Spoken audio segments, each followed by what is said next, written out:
మన ప్రభు అయిన యేసుక్రీస్తు పరిశుద్ధ నామమున చేరిన సహోదరులందరికీ పేరు పేరున వందనములు తెలియజేయుచున్నాను.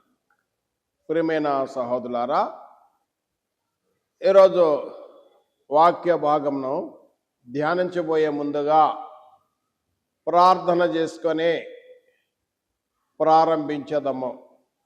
ప్రార్థన. పరలోకమున ఉన్న తండ్రి, మిమ్మల్ని స్తుతిస్తున్నాం.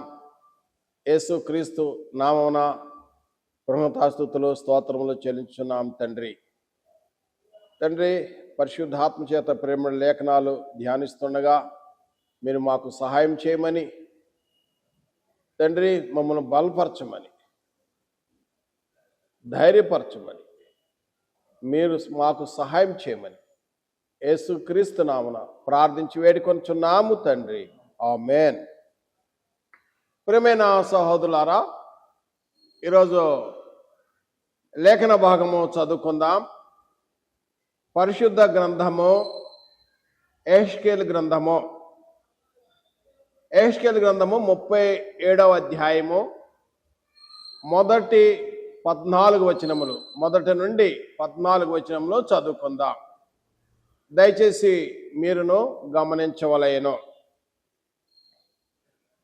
యెహోవా హస్తము నా మీదకి వచ్చెను, నేను ఆత్మవశుడినై ఉండగా యెహోవా నన్ను తోడుకొని పోయి ఎముకలతో నిండి ఉన్న ఒక లోయలో నన్ను దింపెను. ఆయన వాటి మధ్య నన్ను ఇటు అటు నడిపించుచుండగా ఎముకలు అనేకములు ఆ లోయలో కనబడెను. అవి కేవలము ఎండిపోయినవి. ఆయన, నరపుత్రుడా, ఎండిపోయిన ఈ ఎముకలు బ్రతకగలవా అని నన్ను అడగగా, ప్రభువా యెహోవా, అది నీకే తెలియనని నేనంటిని. అందుకైన ప్రవచనమెత్తి ఎండిపోయిన ఈ ఎముకలతో ఇట్లనము, ఎండిపోయిన ఎముకలారా, యెహోవా మాట ఆలకించుడి. ఈ ఎముకలకు ప్రభువైన యెహోవా సెలవిచ్చినదేమనగా, మీరు బ్రతుకున్నట్లు నేను మీలోనికి జీవాత్మ రప్పించుచున్నాను. చర్మము కప్పి మీకు నరములిచ్చి మీ మీద మాంసము పొదగి చర్మము మీద మీ మీద కప్పెదను. మీలో జీవాత్మనుంచగా మీరు బ్రతుకుదురు. అప్పుడు నేను యెహోవానై ఉన్నానని మీరు తెలుసుకొందురు. 7వ వచనం. ఆయన నాకిచ్చిన ఆజ్ఞ ప్రకారము నేను ప్రవచించుచుండగా గడగడమని ధ్వని పుట్టెను. అప్పుడు ఎముకలు ఒకదానితో ఒకటి కలుసుకొనెను. నేను చూచుచుండగా నరములను మాంసమును దాని మీదకు వచ్చెను. వాటిపైన చర్మము కప్పెను.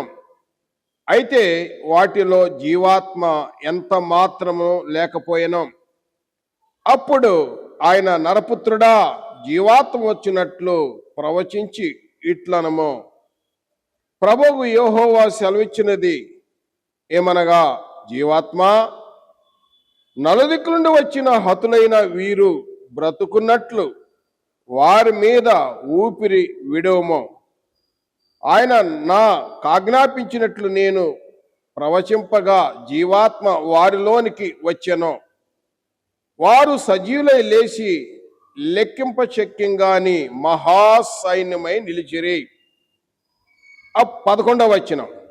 అప్పుడు ఆయన నాతో ఇట్లనెను, నరపుత్రుడా, ఈ ఎముకలు ఇజ్రాయేల్ అందరినీ సూచించుచున్నది. వారు, మన ఎముకలు ఎండిపోయెను, మన ఆశలు విఫలమాయను, మనం నాశన భరితులమైతిమి అని ఎంచుకొనుచున్నారు. కాబట్టి ప్రవచనమెత్తి వారితో ఇట్లనము, ప్రభువు యెహోవా సెలవిచ్చినదేమనగా, నా ప్రజలారా, మీరున్న సమాధులను నేను తెరిచెదను. సమాధులో నుండి మిమ్మను బయటికి రప్పించి ఇజ్రాయెల్ దేశంలోనికి తోడుకుని వచ్చేదను. నా ప్రజలారా, నేను సమాధులను తెరిచి సమాధులో ఉన్న మిమ్మను బయటకు రప్పింపగా నేను యెహోవానై ఉన్నానని మీరు తెలుసుకొందరు. మీరు బ్రతుకున్నట్లు నా ఆత్మ మీలో ఉంచి మీ దేశంలో మిమ్మను నివసింపజేసేదను. యెహోవానగు నేను మాట ఇచ్చి దాన్ని నెరవేర్చు అని మీరు తెలుసుకొందరు. ఇదే యెహోవా వాక్కు. ప్రియమైన సహోదరులారా, యెహెజ్కేలు గ్రంథము 37వ అధ్యాయం 1 నుండి 14 వచనములు చదివినాం. అయితే వీటి గురించి వివరణ ఇచ్చుచుండగా ఈ యొక్క వచనాలను బట్టి అంశము ఎండిన ఎముకల లోయ దర్శనము. ఎండిన ఎముకల లోయ దర్శనము అంశము. కాబట్టి ఇప్పుడు మరలా వివరణిస్తున్నాను, దయచేసి మీరు గమనించండి. వివరించబోయే ముందుగా కొంత యెహెజ్కేలు ప్రవక్త గురించి పరిచయం చేయవలసి ఉన్నది.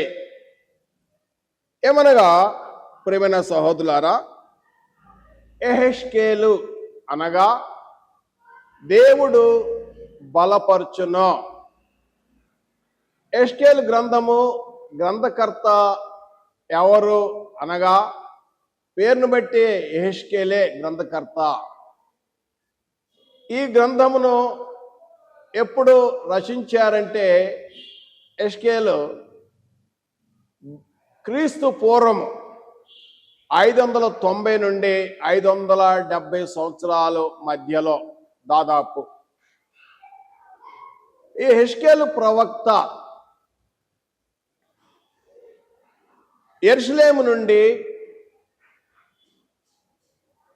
రెండోసారి చెరగా కొనుపోబడిన వాడు. నెబుకద్నెజరు, బబులోను రాజైన నెబుకద్నెజరు మొదటిసారి దండెత్తి వచ్చినప్పుడు యెరూషలేము మీదకి, అప్పుడు దానియేలును మరియు షడ్రక్, మెషక్, అబేద్నెగోలను వారితో కొంతమంది ప్రజలను చెరగా తీసుకుని వెళ్ళిపోయాడు బబులోను రాజైన నెబుకద్నెజరు. మొదటి దండయాత్ర ఇప్పుడు క్రీస్తు పూర్వము 606వ సంవత్సరం దాదాపు. ఇది యెహెజ్కేలును చెరగా తీసుకుపోయే సమయం. ఇది క్రీస్తు పూర్వం 2వ దండయాత్ర, నెబుకద్నెజరు యొక్క 2వ దండయాత్రలో ఈయన యెహెజ్కేలు చెరగా కొనిపోబడ్డాడు.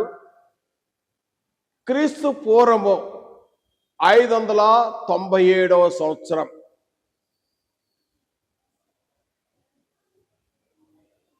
ఈ యెహెజ్కేలు అదే సమయంలో ఆయన కీర్తన 137వ కీర్తన కూడా అప్పుడే వ్రాయబడి ఉన్నది ఆ విషయాన్నే. ఎందుకంటే 137వ కీర్తనలో మొదట వచ్చిన మేము బబులోను చెరలోనికి కొనిపోబడినప్పుడు సియోనులోను గురించి మేము దుఃఖపడుతూ ఉంటేమే, ఈ విధంగా అక్కడ ఆ విషయం.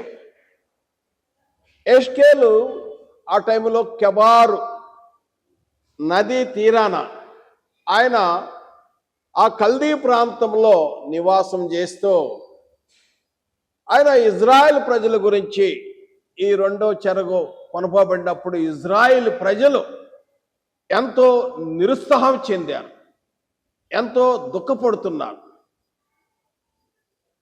వారు ఆశలు విఫలమైనవి, మేము నాశనమైపోయాం, మాకు నిరీక్షణే లేదు అని అలాంటి సమయంలో దుఃఖపడుతున్న సమయంలో యెహెజ్కేలు ప్రవక్త ఇజ్రాయెల్ ప్రజలను వారిని నివారిస్తూ, వారి దుఃఖంను నివారిస్తూ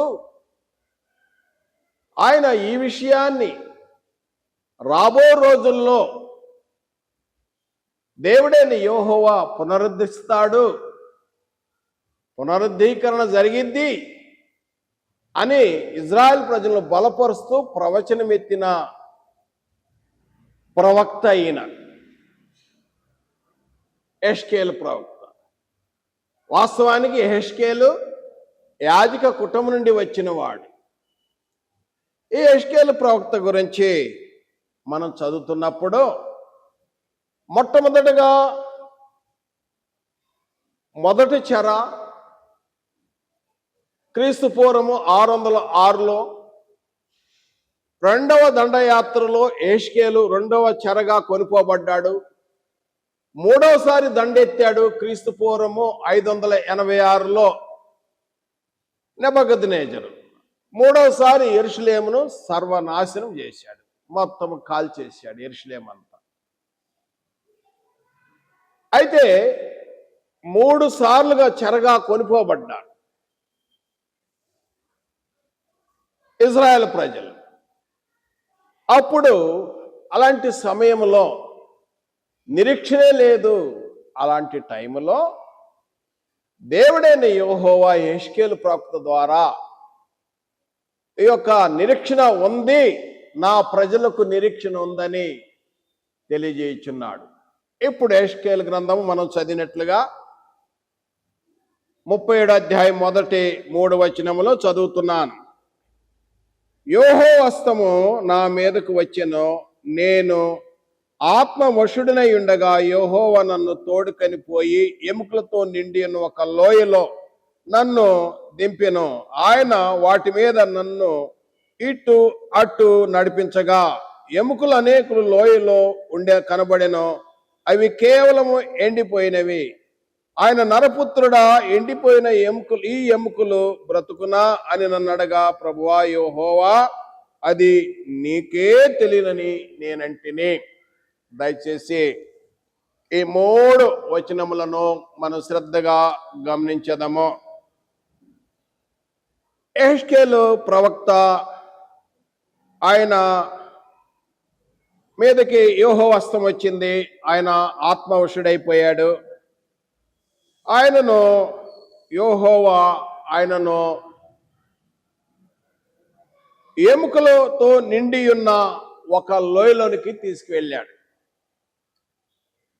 ఆ లోయ అంటే ఇటు కొండలుంటాయి, ఇటు కొండలుంటాయి, లేకపోతే ఇటు కొండలుంటాయి. ఈ దిగువ భాగము లోయ ఉంటుంది. ఆ కొండలు హైట్ నుండి జారితే లోయలు వచ్చి పడతాడు.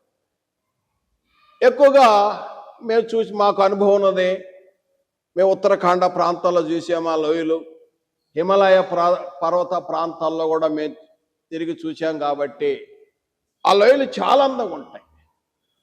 ఆ లోయల గురించి చెప్పాలంటే కొండలు, ఆ పర్వతాల పైనుండి నీరు, స్వచ్ఛమైన వాటరు చిన్న కాలువలాగా నదుల్లాగా ప్రవహిస్తూ ఉంటే రాత్రి వేళైతే మంచి సౌండ్, ఒక మంచి ప్రకృతి సంగీతంలాగా వినిపిస్తూ ఉంటుంది రాత్రి వేళ.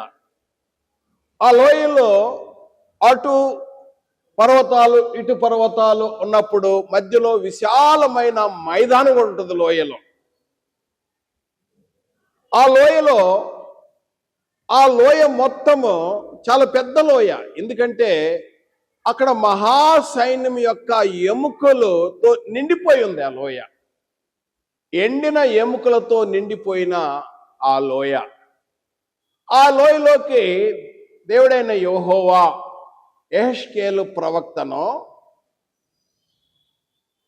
ఆయన ఆత్మతో నింపి ఆయన లోయలోకి తీసుకువెళ్ళి ఆ దర్శనం చూపిస్తున్నాడు. అక్కడ ఏం జరిగిందంటే అక్కడ అవన్నీ కూడా ఆ లోయలో అన్ని ఎండిన ఎముకలే. 2వ వచనంలో అన్ని ఎండిన ఎముకలతో నిండిపోయి ఉన్నాయి. అంటే ఎన్నో రోజుల నుండి ఆ ఎముకలు ఎండిపోయి, పాలిపోయి, కాలిపోయినట్లుగా, క్షీణించినట్లుగా ఎముకలు గుట్టలుగా చల్లా చెదురుగా పడి ఉన్నాయి అన్ని. ఆ కపాళాలు, తర్వాత ఆ ఎముకలన్నీ.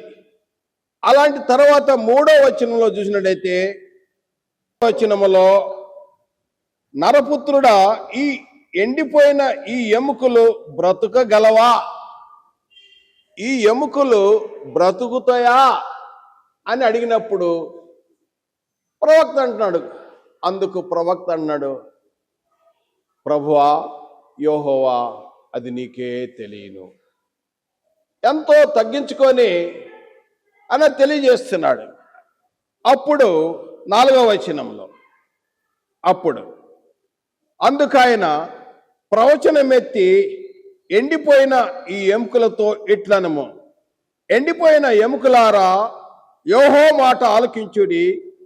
ఈ ఎముకలకు ప్రభువైన యెహోవా సెలవిచ్చినదేమనగా, మీరు బ్రతుకున్నట్లు నేను మీలోనికి జీవాత్మను రప్పించుచున్నాను. చర్మము కప్పి మీకు నరములు ఇచ్చి దాని మీద మాంసము పొదిగి చర్మము మీ మీదకు కప్పెదను. మీలో జీవాత్మ ఉంచగా మీరు బ్రతుకుదురు. అప్పుడు నేను యెహోవానై ఉన్నానని మీరు తెలుసుకొందరు. ఇది దేవుని మాట. చెప్పిన తర్వాత 7వ వచనం, ఆయన నాకు ఇచ్చిన ఆజ్ఞ ప్రకారము, యెహెజ్కేలు ప్రవక్త అంటున్నాడు, ఆయన నాకు ఇచ్చిన ఆజ్ఞ ప్రకారము నేను ప్రవచించుచుండగా గడగడమనే ధ్వని ఒకటి పుట్టెను. అప్పుడు ఎముకలు ఒకదానితో ఒకటి కలిసిపోయాను. దయచేసి గమనించండి, ఆ విశాలమైన లోయ ప్రాంతంలో ఎండిపోయిన ఎముకలు, కృషించిపోయిన ఎముకలు, పాలిపోయిన ఎముకలు, కాలిపోయినట్లుగా ఉంటున్న ఈ శిథిలమైన ఆ ఎముకలకు యెహెజ్కేలు దేవుడైన యెహోవా సెలవిచ్చినట్లుగా ప్రవచింపగా ఆ ఎముకలన్నీ కూడా గడగడ గడ గడమని శబ్దం వచ్చేసినాయి. ఎక్కడ ఎముకలు, ఎవరికి సంబంధించిన ఎముకలు అంటే, ఒక మనిషిలో ఎన్ని ఎముకలు ఉంటాయి? 206 ఎముకలు సైన్స్ ప్రకారం. ఎవరి ఎముకలు వారికి సపరేట్ అవుతున్నాయి ఆ ఎముకల గుట్టలో నుండి. కాబట్టి ఆ ఎముక ఈ ఎముక తగిలి సౌండ్ వస్తున్నాయి. 7వ వచనం మళ్ళా చదువుతున్నాను. ఆయన నాకు ఇచ్చిన ఆజ్ఞ ప్రకారం నేను ప్రవచించుండగా గడగడమని ధ్వని ఒకటి పుట్టిన. అప్పుడు ఎముకలు ఒకదానితో ఒకటి కలుసుకొనెను. 8వ వచనం, నేను చూచుచుండగా నరములను మాంసమును వాటి మీదకు వచ్చెను, వాటిపైన చర్మం కప్పెను, అయితే వాటిలో జీవాత్మ ఎంత మాత్రమో లేకపోయెనో. ఇప్పుడు వరకు జరిగిన విషయాన్ని మనం గమనించుదాం. ఈ లోయ గురించి మనం తెలుసుకున్నాం. ఆ మైదానంలో అనేకమైన గుట్టలుగా పడి ఉన్న ఎముకలు, చల్లా చెదురుగా ఉన్న ఎముకలు, ప్రవక్త అయిన యెహెజ్కేలు ప్రవచింపగా ఆ ఎముకలు ఏ మనిషిని ఎముకలు వారికి వచ్చి అస్థిపంజరాలుగా తయారైన మొట్టమొదటి స్టెప్. రెండవదిగా 8వ వచనము ప్రకారము ఏం జరిగిందంటే, ఎముకల మీద నరములు, మాంసము, చర్మం కప్పేసేసింది. ఎప్పుడైతే ఎముకలారా, ఇదిగో జీవాత్మ మీరు కలిగి ఉంటారని ఎప్పుడైతే చెప్పాడు, ఆ ఎముకలకు ప్రవచింప ఆ ఎముకల్లో జీవాత్మ ఎప్పుడొచ్చిందో వెంటనే ఎముకల పైన ఆ అస్థి పంజరము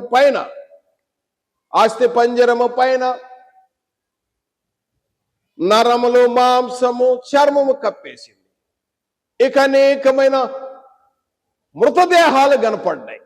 మృతదేహాలుగా 8వ వచనం మరలా చదువుతాను దయచేసి. నేను చూచుచుండగా నరములను, మాంసము వాటి మీద వచ్చెను, వాటిపైన చర్మము కప్పెను, అయితే వాటిలో జీవాత్మ ఎంత మాత్రమును లేకపోయాను. జీవాత్మ లేదంటే డెడ్ బాడీగా ఉన్నాయి. అన్ని ఎముకలు అస్థిపంజరాలైనవి, అస్థిపంజరాలు చర్మం కప్పేసింది, ఇప్పుడు మృతదేహాల్లా కనపడుతున్నాయి. ఇప్పుడు 9వ వచనం, అప్పుడు ఆయన నరపుత్రుడా జీవాత్మ వచ్చినట్లు ప్రవచించి ఇట్లనము, ప్రభువు యెహోవా సెలవిచ్చినదేమనగా, జీవాత్మ దిక్కు నుండి వచ్చి హతులైన వీరు బ్రతుకున్నట్లు వారి మీద ఊపిరి వీడము. ఆయన నా కాజ్ఞాపించినట్లు నేను ప్రవచింపగా జీవాత్మద వారిలోనికి వచ్చను. వారు సజీవులై లేచి లెక్కింప శక్యంగాని మహాసైన్యమై నిలిచిరి. 9-10 వచనాలలో ఎముకలు, అస్థిపంజరాలు, తర్వాత 3వ స్టెప్ మృతదేహంగా ఉన్నాయి. ఇప్పుడు జీవాత్మ గురించి ప్రవచన చేస్తున్నాడు. వాస్తవానికి దేవుడైన యెహోవా నరును సృజించినప్పుడు ఆది కాండము 2వ అధ్యాయం 7వ వచనములో నరుని నేలమంటిలో నిర్మించి వాని నాసికారంధ్రములో జీవాయువును ఊదగా నరుడు జీవాత్మ ఆయను. జీవాత్మ, రువా, ఊపిరి, ఆత్మ, జీవాత్మ అయిపోయింది. ఎప్పుడైతే ప్రవక్త యెహోవా సెలవిచ్చినట్లు ప్రవచించాడో, నలుదిక్కుల నుండి వచ్చిన హతులైన ఆ సైన్యం వారు సజీవులైసి నిలబడ్డారు. మహాసైన్యం, ఆ మైదానం అంతా ఇక మహాసైన్యంతో నిలబడ్డారు. ఇప్పుడు వాళ్ళ పరిస్థితి ఎట్టుందంటే, ఆ మహాసైన్యము వీఆర్ గెట్ రెడీ, మేము మళ్ళీ యుద్ధం చేయడానికి సిద్ధమే అన్నట్టుకున్నారు అందరు మహాసైన్యం. అప్పుడు వాళ్ళకి అర్థమైంది మేము ఎక్కడున్నాం అని. ఎప్పుడైతే సజీవులయ్యారో వారు ఎండిపోయిన సంగతి మర్చిపోయారు, వారు కృషించిపోయిన సంగతి మర్చిపోయారు, శరీర మాంసములు కృషించిపోయిన సంగతి తెలియదు, తర్వాత వాళ్ళు చనిపోయిన సంగతి కూడా తెలియదు.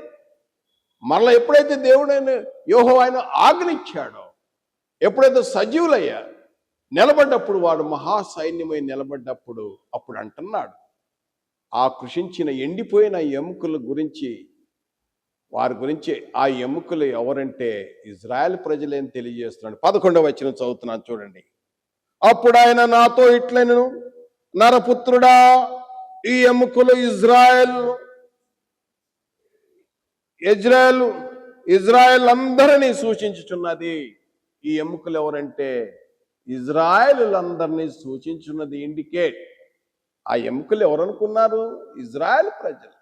వారు మాకు నిరీక్షణ లేదే, మేము నాశనమైపోయామే, మేము పతనమైపోయామే, మేము చెల్లా చెదురైపోయామే, చెట్టుకొకలు బుట్టకొకలు అయిపోయారే అనుకున్న పరిస్థితుల్లో దేవుడైన యెహోవా ఇజ్రాయెల్ ప్రజలకు సూచిస్తూ తెలియజేస్తున్నాడు. 12వ వచనం చదువుతున్నాను. సూచించున్నది, వారు ఈ ఎముకలు ఎండిపోయెను, మా ఆశ విఫలమాయను, మేము నాశనమైపోతేమి అని అనుకొనుచున్నారు.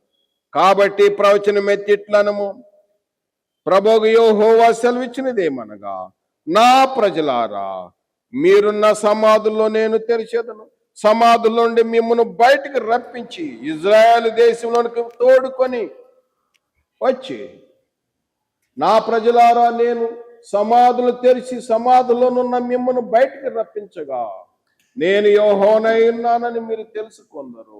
మీరు బ్రతుకున్నట్లు నా ఆత్మ మీలో ఉంచి మీ దేశంలో మిమ్మల్ని నివసింపజేసేదను. యెహోవానగు నేను మాట ఇచ్చి దాన్ని నెరవేర్చువాడని మీరు తెలుసుకొందరు. ఇదే యెహోవా వాక్కు. God can do. దేవుడు ఏదైనా చేయగలుగుతాడు. సర్వశక్తి గల దేవుడు, అబ్రహాము, ఇస్సాకు, యాకోబుతో సెలవిచ్చిన దేవుడు, ఆల్మైటీ గాడ్ యెహోవా ఇజ్రాయెల్ ప్రజలు కృషించి ఉన్నప్పుడు మా ఆశ అడియాశలైపోయాను, మేము చెట్టుకొకరు పుట్టకొకరు చెదిరిపోయాము, మా జీవితం అంతా విఫలమైపోయింది, నిరాశ చెందుతున్న సమయంలో నిరీక్షణ ఉందని దేవుడని యెహోవా ఇజ్రాయెల్ ప్రజలకు నా ప్రజలారా అంటున్నాడు. ఇది ఇజ్రాయెల్ ప్రజలకు తెలియజేస్తున్న విషయం. కాబట్టి నా ప్రియ సహోదరుడా, మరి ఈ విధంగా మళ్ళా తిరిగి మరలా ఇజ్రాయెల్ దేశంలో మిమ్మల్ని రప్పిస్తాను అని సెలవిచ్చాడు. వాస్తవానికి ఈ విషయం కూడా గమనించాలి. క్రీస్తు పూర్వము 606వ సంవత్సరంలో మొట్టమొదటగా బబులోను రాజు అయిన నెబుకద్నెజరు, బబులోను రాజ్యం అంటే ఇది ప్రస్తుతం ఇరాక్ దేశం.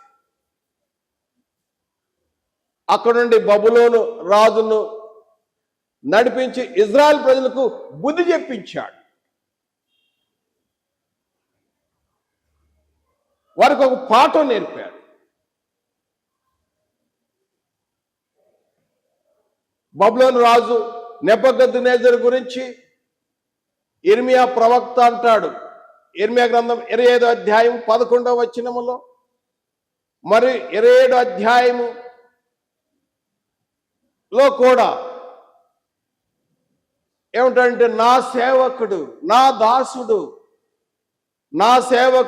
దాసుడు బబులోను రాజైన నెబుకద్నెజరు అంటున్నాడు. వాస్తవానికి ఇజ్రాయెల్ ప్రజలు తన ప్రజలు, యెహోవా ప్రజలు. కానీ అన్యుడైన నెబుకద్నెజరును నా దాసుడు నా సేవకుడు అంటున్నాడు. అంటే తన ప్రజలకు బుద్ధి చెప్పటానికి అన్ని జనులు లేవనెత్తి కూడా ఈ విధంగా చేస్తాడు. ఇర్మియా ప్రవక్త ప్రవచించినట్లుగా ఇర్మియా గ్రంథము 25వ అధ్యాయం 11వ వచనంలో 70 సంవత్సరాల తర్వాత మరలా తిరిగి వస్తారని ముందుగానే కొరెష్ రాజు పేరు చెప్పేసి ముందుగానే ప్రవచనం చేశాడు ఇర్మియా. అదే విధంగా 70 సంవత్సరాల తర్వాత క్రీస్తు పూర్వం 536వ సంవత్సరంలో మొదటిసారిగా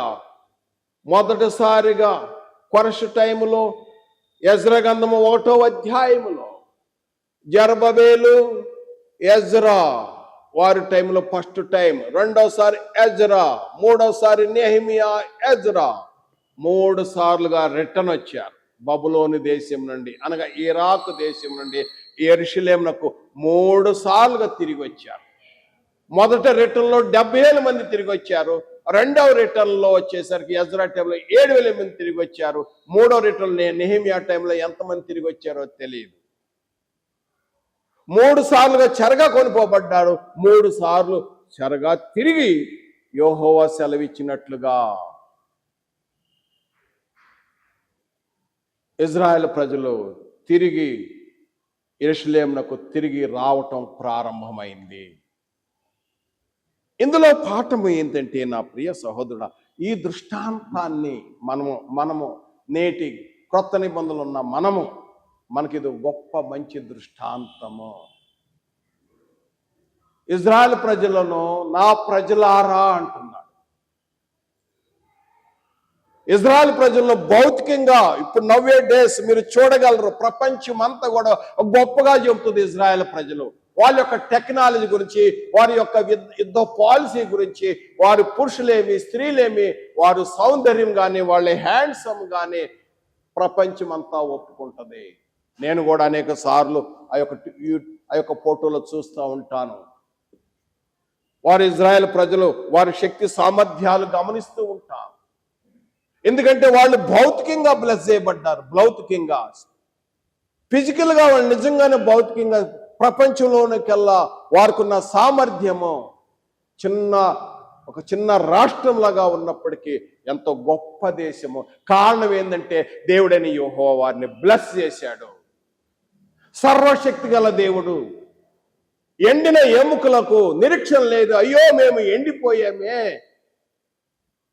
అయ్యో మేము నాశనమయ్యామే, అయ్యో మేము చెదిరిపోయామే, ఇక మా ఆశలు నిరాశలైపోయానే, మమ్మల్ని ఆదరించేవాళ్ళు లేరే అని ఎంతో దుఃఖంతో ఉన్నప్పుడు దేవుడైన యెహోవా నా ప్రజలారా, ఈ ఎండిన ఎముకలు ఎలా ఉన్నాయో అలాంటి ఏ విధంగా నేను సజీవులుగా చేశానో ఆ విధంగా మిమ్మల్ని సజీవులుగా చేసి మరలా యెరూషలేము తీసుకువెళ్తాను అని యెహెజ్కేలు ప్రవక్త ద్వారా ప్రవచనం చేశాడు.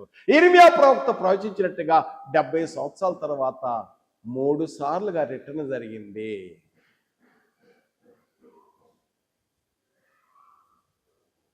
ఆ విధంలో దేవుడైన యెహోవా ఇజ్రాయెల్ ప్రజలను ఎంతగానో ప్రేమించాడు. కీర్తన 147వ కీర్తనలో 20వ వచనంలో ఏ ప్రజలకు ఏ జనులకు ఇలాగు చేసి ఉండలేదు అంటాడు. ద్వితీయోపదేశకాండ 4వ అధ్యాయం 7వ వచనంలో ఏ గొప్ప జనాన్ని కూడా యెహోవా చేసినట్లు ఎవరికి చేయలేదు అంటాడు మోషే. మరి క్రీస్తునందు టుడే, ఈ రోజున క్రీస్తునందున్న మన విషయంలో ఏంటి? ఏ విధంగా మనం అన్వయించుకోగలుగుతామో, ఏ విధంగా మనం సరిపోల్చుకోగలుగుతామో, ఏ విధంగా ఈ యొక్క దృష్టాంతం ద్వారా క్రైస్తవులైన నేటి మనకు ఏ విధంగా మనకు దేవుడు వాక్యం ద్వారా బోధిస్తున్నాడు. ఎందుకంటే దేవుడు వాస్తవానికి ఇజ్రాయెల్ ప్రజలు ఎంతగో ప్రేమించిన దేవుడు క్రీస్తునందు ఉన్న వారిని ఎంతగానో ప్రేమిస్తున్నాడు, ఇంకా ఎక్కువగా ప్రేమిస్తున్నాడు.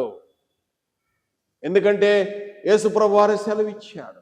యోహాను సువార్త 3వ అధ్యాయం 16వ వచనములో దేవుడు లోకమును ఎంతో ప్రేమించి కాగా ఆయన తన ద్వితీయ కుమారుడుగా పుట్టిన వాని యందు విశ్వాసం ఉంచి ప్రతివాడు నశింపక నిత్య జీవము పొందున్నట్లు, నిత్య జీవము ఇన్ క్రైస్ట్, నిత్య జీవము.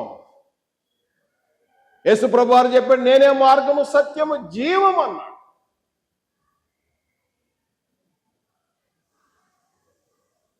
క్రీస్తునందు నిత్య జీవం. ఎందుకంటే క్రీస్తునందు ఉన్నవారు,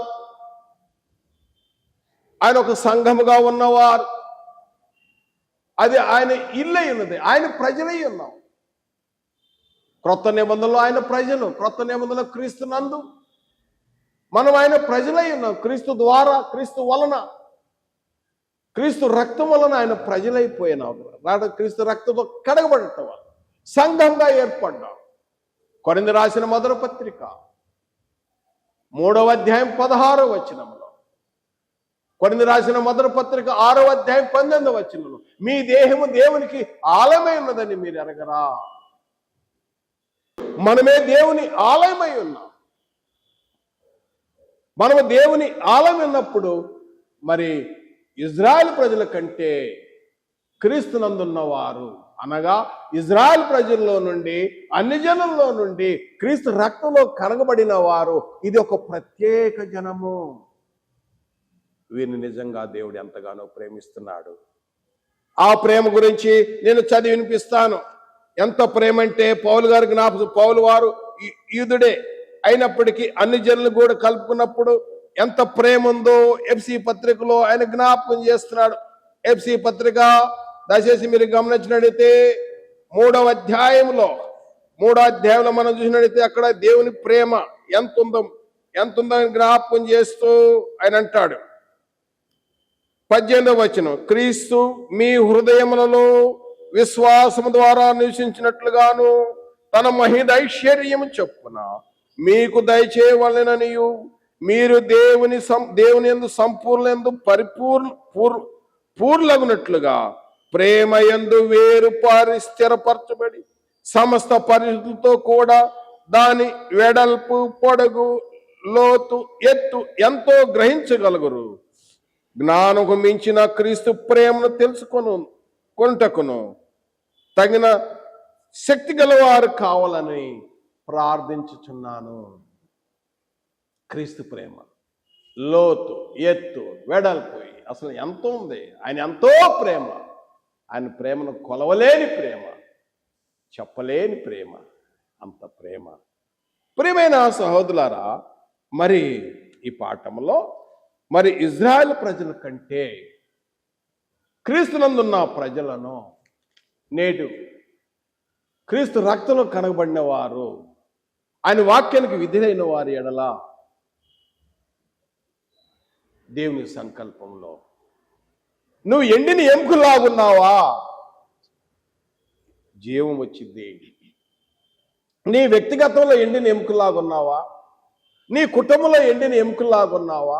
లేకపోతే నీ స్థానిక సంఘంలో ఎండిన ఎముకలాగున్నావా? లేకపోతే నీ జీవితంలో ఆర్థిక పరిస్థితుల్లో ఎండిన ఎముకలాగున్నావా? లేకపోతే అప్పుల ఊబిలో మునిగిపోయి ఎండిన ఎముకలాగున్నావా? అనారోగ్యంతో ఎండిన ఎముకలాగున్నావా?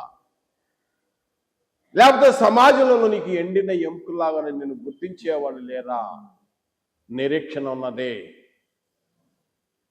ఎందుకంటే దేవుడు ఆ ఎండిన ఎముకలకు జీవం ఇచ్చాడు.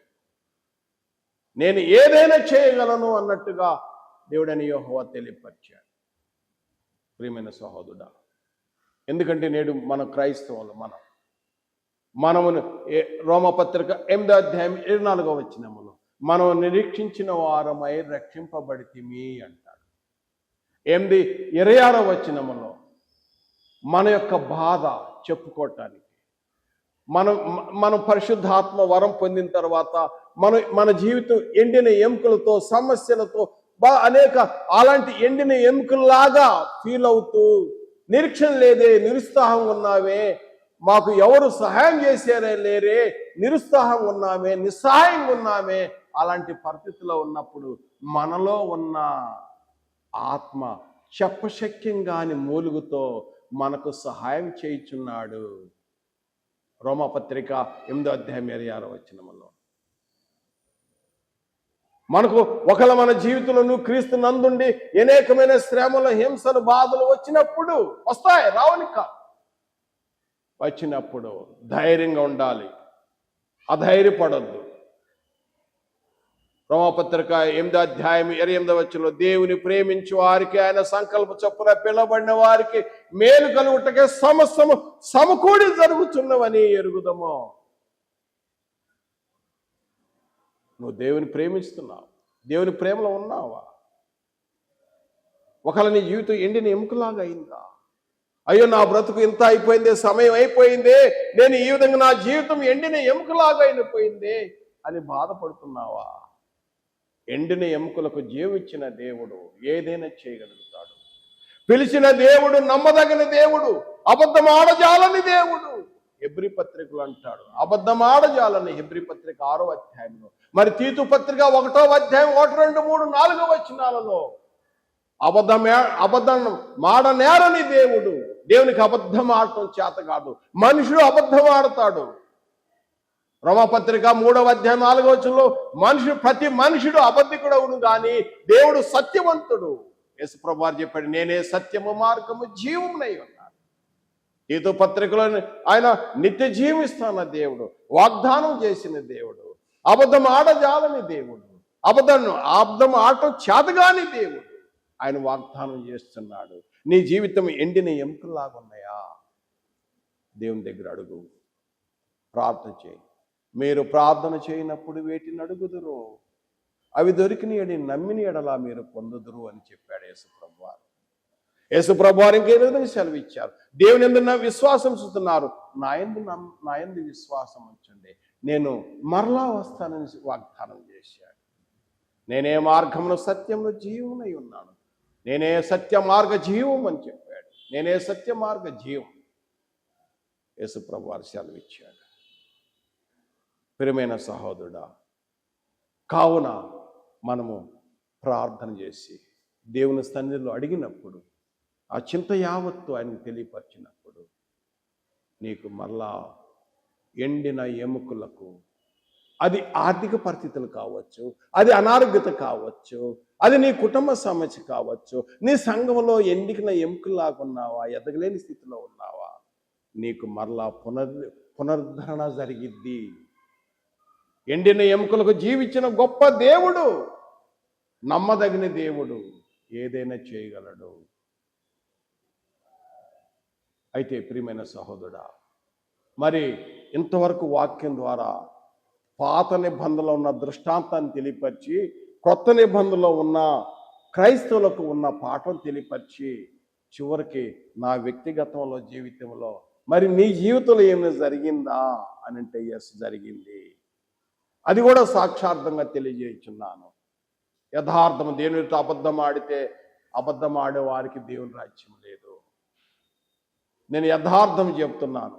నిజంగా నా జీవితంలో, నా కుటుంబంలో మేము ఈరోజు ఎంత పరిచర్యలు ఉన్నామంటే టోటల్గా ఆయన రాజ్యం నీతిని వెతుకుతూ వచ్చి, మా జీవితం ఎండిపోయిన ఎముకలాగున్న పరిస్థితుల్లో సర్వశక్తి గల దేవుడు ఏ విధంగా మమ్మల్ని లేవనెత్తాడో మీకు తెలియజేస్తున్నాను నా సహోదరి. ఇది ఒక సాక్షాత్తంగా తెలియజేయటానికి ఈ యొక్క వాక్యాన్ని బట్టి నేను తెలియజేయుచున్నాను. ఎందుకంటే ఒక ఇంటర్వ్యూలో నన్ను అడిగారు, అయ్యా మీరు చెప్తారు ఏదో మీ దేవుడు ఎట్ట చేస్తాడు అట్ట చేస్తాడు, ఎంతవరకు నమ్మకం ఏంటి అని అడిగినప్పుడు అన్నాను, అనుభవించిన వారికే తెలుసు అని అన్నాను. ఇప్పుడు తెలియజేస్తున్నాను ఏంటి అంటే, it is my experience, real లైఫ్లో అనిపించింది.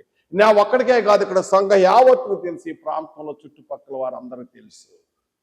మొట్టమొదటిగా నా జీవితం ఎండిన ఎముకల జీవితం. నేను ఎప్పుడైతే క్రీస్తులోకి వచ్చానో అనేక అప్పులతో నిండిపోయి ఉన్నప్పుడు, అప్పులు ఊబిలో మునిగిపోయినప్పుడు, నాకెవరు, నా బంధువులు స్నేహితులు ఎవరు అందరూ విడిచిపెట్టినప్పుడు, నాకు సహాయం చేసేవారు లేరే అని ఎంతో దుఃఖంతో ఉన్నప్పుడు, నేను నా కుటుంబ సభ్యులు, నా కుమార్తె, మా మిస్సెస్, నా భార్య, మీ అందరూ నలుగురు కూర్చొని దేవుని సన్నిధిలో ఈ విధంగా కన్నీళ్లు విడిచి ప్రార్థన చేసేవారు. మేము ఇదే వాక్యాన్ని ఆధారపడి, దేవుని ప్రేమించి వారికి ఆయన సంకల్ప చొప్పున పిలువబడిన వారికి మేలు కలుగుతాయి, సమస్తము సమకూడి జరుగుతున్నవి. ఈ వాక్యాన్ని పెట్టి మేము ధైర్యం ఉండేవాళ్ళం. నువ్వు మమ్మల్ని ఎంతో ప్రేమిస్తున్నావు, మాకు మేలు కలగటానికే ఈ శ్రమలు వచ్చినాయి, మాకు మేలు కలగటానికే ఈ కష్టాలు వచ్చినాయి, మాకు మేలు కలగటానికే ఈ యొక్క అప్పులు పరీక్షలో ఉన్నాము, శోధనలో ఉన్నాము. ఆ శోధన పరీక్షల్లో దేవుడు తోడండి ఆ ఎండిన ఎముకలకు జీవం పోశాడు. ఏ విధంగా? అకస్మాత్తుగా ఆకాశంలో ఒక డబ్బులు సంచి నాకు వచ్చి పడలేదు. అది ఏ విధంగా అంటే, ఒక సహోదరుడు క్రీస్తునందు క్రీస్తు స్వరూపం కలిగిన సహోదరుడు, నిజ క్రైస్తవ సహోదరుడు వచ్చి మా పరిస్థితిని గమనించి ఆయన అన్నాడు, సహోదరుడా నీ సమస్యను నేను గమనించాను, నీ అప్పుల లిస్టు నాకు రాసి ఇచ్చేయి. ఎందుకంటే నేను అప్పులు ఊబిలో మునిగినప్పుడు నా లిస్ట్, ఎంత పెద్ద లిస్ట్ ఇచ్చాను, అప్పులు ఎవరెవరికి ఎంత ఇయ్యాలో ఆ లిస్ట్ మొత్తం తీరుస్తాయని ఒక మాట అన్నాడు. నేను ఒకప్పుడు అప్పులతో నిండినప్పుడు ఒక వ్యక్తి వచ్చి నా అప్పులు తీర్చాడు. అతను వచ్చి నా అప్పులు తీర్చాడు కాబట్టి నేను వచ్చి నీ అప్పులు తీరుతున్నాను. నిన్ను వల్ల నీ పొరుగువాన్ని ప్రేమించమని యేసు ప్రభు బోధించాడు కదా, నేను ఆ సాదృశ్యం చేస్తాను, నీవు కూడా నీ సత్యంను అమ్మివేయద్దు అని నాకు చెప్పాడు సహోదరుడు. నేను ఎండిన ఎముకల్లో అప్పులతో ఎండిన ఎముకల్లాగా కృషించిపోతున్న నా కుటుంబం విషయంలో మళ్ళా సజీవంగా బ్రతికించాడు. ఒకటి. రెండవది, ఇది నా వ్యక్తిగత జీవితంలో నేను పాపంతో పడి చచ్చిన స్థితి. ఇది రెండవది, ఎండిన ఎముకల్లాగా ఉన్న పరిస్థితి. రెండవది నేను జ్ఞాపకం చేస్తున్నాను. ఎఫ్సి పత్రిక 2వ అధ్యాయం 1వ వచనంలో, మీ అపరాధముల చేతను పాపముల చేతను పడి చచ్చి ఉండగా, అది చచ్చిన స్థితి, ఎండిన ఎముకలతో చచ్చిపోయిన స్థితిలో ఉన్నాను. ఎఫ్సి పత్రిక 2వ అధ్యాయం 4 నుండి చూసినట్టయితే, ఆయనను దేవుడు కరుణా సంపన్నుడై ఉండి ఆయన మహాప్రేమ చేత క్రీస్తు నన్ను బ్రతికించాడు, నా జీవం క్రీస్తు కూడా ఉంచాడు, నా కుటుంబాన్ని కూడా లేవనెత్తాడు. ఇది రెండవది. అంత మాత్రమే కాదు, అక్కడ భౌతికమైన అప్పులు తీరటమే కాదు, ఇక్కడ నా యొక్క పాప రుణం కూడా తీర్చేశాడు. ఈ రుణం కూడా తీర్చాడు. కొలసీ పత్రికలో 2వ అధ్యాయం, కొలసీ పత్రిక 2వ అధ్యాయం 11 నుండి 15వ వచనంలో, క్రీస్తు సున్నతి పొందుట చేత నా పాప రుణమాఫీ చేశాడు. నా పాపాలన్నీ, ఆ రుణాన్ని కూడా తీసేశాడు యేసు ప్రభువు. క్రీస్తు సున్నతి పొందుడు చేత. క్రీస్తు సున్నతి అంటే ఏంటో తెలుసుకోండి. తెలియకపోతే మళ్ళీ నాకు ఫోన్ చేసి అడగండి. తర్వాత అయితే, నా ప్రియ సహోదరుడా, మూడోది, ఎండిన ఎముకలు నీకేం జరిగినాయి అంటే, నా జీవితంలో మూడోదిగా నేను పరిచర్య వచ్చినప్పుడు, ఇప్పుడు దాదాపు ఒక సంఘ అధ్యక్షుడిగా పనిచేస్తూ ఒక సంఘాన్ని కనిపెట్టుతూ పరిచర్య చేస్తున్నప్పుడు దాదాపు 25 years 30 years నుండి నేను ప్రభులోకి వచ్చి 30 years నుండి ఎంతో విశ్వాసం పోస్తున్నప్పుడు అక్కడ స్థానిక సంఘము ఒక రేకుల షెడ్లో, ఆ రేకుల షెడ్లో దెయ్యాలు కొంప అని పిలువబడుతున్న ఆ ఇంట్లో పాములు తిరిగాయే దెయ్యాలు కొంపని పేరుండేది. అక్కడ పరిచర్య మొదలు పెట్టాను. ఇంటి ఓనర్కి అద్దె కట్టలేక ఆయన ఒత్తిడి చేస్తుంటే, అక్కడ ప్రార్థన చేస్తుంటే, నువ్వెందుకయ్యా నువ్వు ఒక చర్చి నడిపి వేరే చోటకి వెళ్ళన్నప్పుడు నేను కనిపెట్టుకొని ప్రార్థన చేసినప్పుడు, అలాంటి పరిస్థితుల్లో పరిచర్యలో కూడా నేను ఎండిన ఎముకలాగే కనపడుతున్నాను అందరి చేత. అలాంటి పరిస్థితుల్లో ఆయన అన్నాడు, వచ్చి అన్నాడు, ఆ ఇంటి ఓనర్ చారి గారు చాలా మంచి వ్యక్తి, చారి గారు ఆయన గుడిమల్కాపూర్ ప్రాంతంలో ఉంటాడు. ఆయన వచ్చి అన్నాడు, మీకేమైనా దోతలు వచ్చి ఇస్తారా డబ్బులు అన్నాడు. నేను నమ్మిన దేవుడు సర్వశక్తి గల దేవుడు, ఆయన ఇచ్చినా సరే ఇవ్వకపోయినా సరే ఈ ఎండిన ఎముకలను సజీవులుగా చేయగల దేవుడు అని చెప్పినప్పుడు, తర్వాత ఈ ప్రాంతం వచ్చి ఇక్కడ పరిచర్య చేసినప్పుడు చూసినప్పుడు, నిజంగా నీ దేవుడు గొప్ప దేవుడు, నిజంగా నీ దేవుడు గొప్ప దేవుడు అని ఒప్పుకొని వెళ్ళాడు. తర్వాత 4వదిగా చూసినట్లయితే, నా ప్రియ సహోదరుడా, ఇక చెప్పాలంటే చాలా ఉన్నాయి. 4వది ఏంటంటే, 5 సంవత్సరాలు దాదాపు కరోనా టైంలో 2020 నుండి దాదాపు 5 సంవత్సరాలు నేను 78 కేజీల నుండి 64 కేజీల వరకు ప్రతి సంవత్సరం 3 కిలోలు బరువు తగ్గుతూ వస్తున్నాను. కారణం ఏంటంటే, నా పొట్టలో విషక్రిములు చేరిని, బ్యాడ్ బ్యాక్టీరియాస్, గట్ ప్రాబ్లం, శరీరం అంతా కృషించిపోతుంది. చివరికి కూర్చొని లెగ్గలేని పరిస్థితిలో 4 సంవత్సరాలు 4-5 సంవత్సరాలు నేను బాధ అనిపించిన సంఘంలో వాళ్ళందరికీ తెలుసు, అందరూ తెలుసు సంఘంలో, ఇందులో అబద్ధం ఆడేది లేదు. నా దగ్గర డాక్యుమెంట్ కూడా ప్రూఫ్ ఉన్నాయి, మీకు కావాలంటే ప్రూఫ్ చేస్తాను. ఆ టైంలో ఒకటి కృషించిపోతున్న టైంలో, తర్వాత అదే టైంలో నా కండ్లు రక్తసార్లు వచ్చేసినాయి. ఈ కన్ను అసలు కనపడలేదు, ఈ కన్ను సగం కనపడటం లేదు. ఒక కార్పొరేట్ హాస్పిటల్లో తిరిగాము, కొద్దిగా ఈ కన్నుకు లేజర్ ట్రీట్మెంట్ జరిగింది, ఈ కన్ను టచ్ చేయలేదు, ఇది కూడా పోతే పోవచ్చు చెప్పలేమన్నారు. ఇక వైద్యం, రోగుల కొరకు వైద్యుడు అవసరమే, కానీ నేను సర్వశక్తి గల దేవుణ్ణి అడిగాను, ప్రభా నేను గుడ్డివాడినైతే నీ వాక్యం ఎలా ప్రకటిస్తాను?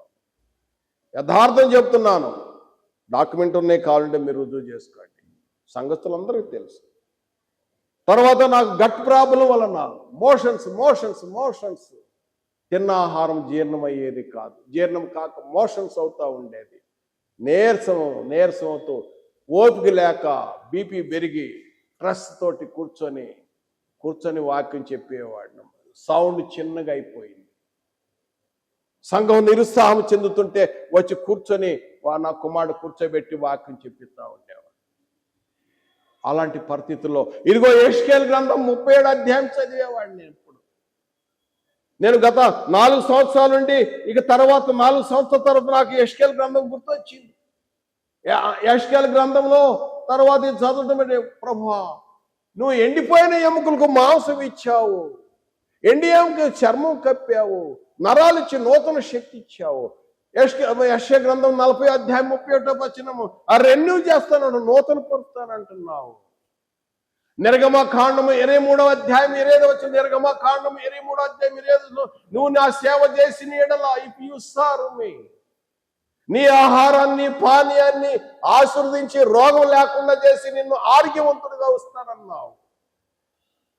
ఈ కొటేషన్లో అడిగేవాడిని, యెహోవా రప్పా. ఇంతకుముందు నా ప్రేయర్లో చూడండి, ఎక్కువ నా ప్రేయర్లో యెహోవా రప్పా, నిన్ను స్వస్థపరిచి యెహోవాను నేనే ఇశ్రాయేలు ప్రజలకు సెలవిచ్చాడు. నిర్గమకాండం 15వ అధ్యాయం 26వ వచనంలో, యెహోవా రప్పా, నువ్వు స్వస్థపరుస్తావు అని నా ప్రేయర్లో ఈ కొటేషన్లో మీ జీవితాల్లో కూడా ఒకవేళ ఎండిన ఎముకలాగున్నారా, మమ్మల్ని నూతన పరచని అడగండి. దేవుడు నూతన పరుస్తాడు. ఏదో సడన్ గా టీవీలో చూపించినట్టు గబాన్ లేసి, ఏదో గారడి చేసినట్టు గబాన్ లేసి నిలబడటం కాదు. ఇది దినదినము రెన్యూ అవుతాడు, దినదినము నూతన పరుస్తాడు. విలాప వాక్యాలు 3వ అధ్యాయం 22, 23 వచనాల్లో, విలాప వాక్యాలు 22, 23 వచనాల్లో దినదినము నూతన పరుతూ 4-5 సంవత్సరాల తర్వాత దేవుడు మరలా నాకు నూతన శక్తి ఇచ్చాడు. ఇది నా సాక్ష్యం. ఇంకా నేను చెప్పుకుంటా పోతే అనేక విషయాలు ఉన్నాయి. ఎందుకంటే ఈ వాక్యం చెప్తున్నాను కాబట్టి. మీరు అడగొచ్చు, మీకేమైనా చేశాడా? నువ్వు అయ్యగారు, నువ్వు వాక్యం అయితే చెప్పి చాలా బాగా చెప్పావు, నీ జీవితంలో ఏమైనా అనుభవంతా? It is my experience. ఎండిన ఎముకలు. నీ జీవితంలో కూడా ఎలాంటి సమస్యలు ఉన్నాయా? దేవుని ఆశ్రయించు, విశ్వాసంతో అడుగు. ఎండిన ఎముకలు జీవించిన దేవుడు ప్రేమ ఎంతో గొప్పది. ఆయన ప్రేమ కలిగిన దేవుడు. ఆయన ప్రేమ స్వరూపి. ఆయన ప్రేమ కలిగిన వాడు. ఎండిన ఎముకలకు జీవించిన గొప్ప శక్తి దేవుడు. నిరీక్షణ లేదే అనుకున్నప్పుడు నిరీక్షించే దేవుడు. కృషించిపోయేమి అనుకున్నప్పుడు మరలా ఉత్సాహపరిచే దేవుడు కదండి. అయితే ఇందులో ఒక పాట ఉంది, ఆ పాట పాడుకుందాం. దేవుడి మేలుతో ఆశించుగాక. ఆమేన్. ఎండిన ఎముకలన్నీయు తిరిగి జీవింపచేయుమయా.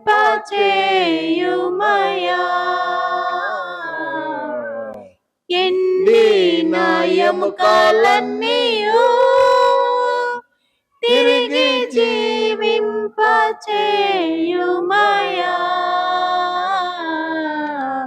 జీవనదిని నా హృదయములో ప్రవహింపచేయుమయా. జీవనదిని నా హృదయములో ప్రవహింపచేయుమయా. వందనములు. ప్రార్థించుకుందాం. మహాపరిశుద్ధైన తండ్రి, స్తుతి స్తోత్రములు. తండ్రి, మీ ప్రేమ ఎంతో గొప్పది. ఎండిన ఎముకలకు జీవించిన గొప్ప శక్తిమంతుడు. నరు నేలమంటితో నిర్మించి వాని నాసికారంలో జీవించి జీవాత్మ కలుగజేసిన గొప్ప దేవుడు. తండ్రి, మా జీవితాల్లో క్రీస్తు నందు నిజంగా మీరు మమ్మల్ని ఎంతగానో ప్రేమిస్తున్నారు. కానీ మా జీవితాల్లో ఇంకా అనేక మంది ఈ వాక్యం విన్న వారి జీవితాల్లో ఇంకా ఎవరి జీవితమైనా ఎండిన ఎముకల్లా ఉందా, నిరుత్సాహంగా ఉన్నారా, దుఃఖంలో ఉన్నారా, బాధల్లో ఉన్నారా, శ్రమల్లో ఉన్నారా, ఏ విషయమైనా కూడా మీరు విడిపించగల గొప్ప దేవుడు, శక్తిమంతుడు. తండ్రి, మీ యొక్క శక్తిని బట్టి మిమ్మల్ని ఘనపరుస్తున్నాం, మిమ్మల్ని స్తన్నతిస్తున్నాం. తండ్రి, మిమ్మల్ని స్తన్నతిస్తున్నాం. మీరు ఏదైనా చేయగల గొప్ప దేవుడు. మీకే స్తుతి స్తోత్రాలు చెల్లిస్తూ మా జీవితంలో మీరు చేసిన గొప్ప మేళ్లను సాక్షార్థంగా తెలియపరుస్తూ యేసుక్రీస్తు నామమున ప్రార్థించి వేడుకొనుచున్నాము తండ్రి. ఆమేన్. వందనాలు.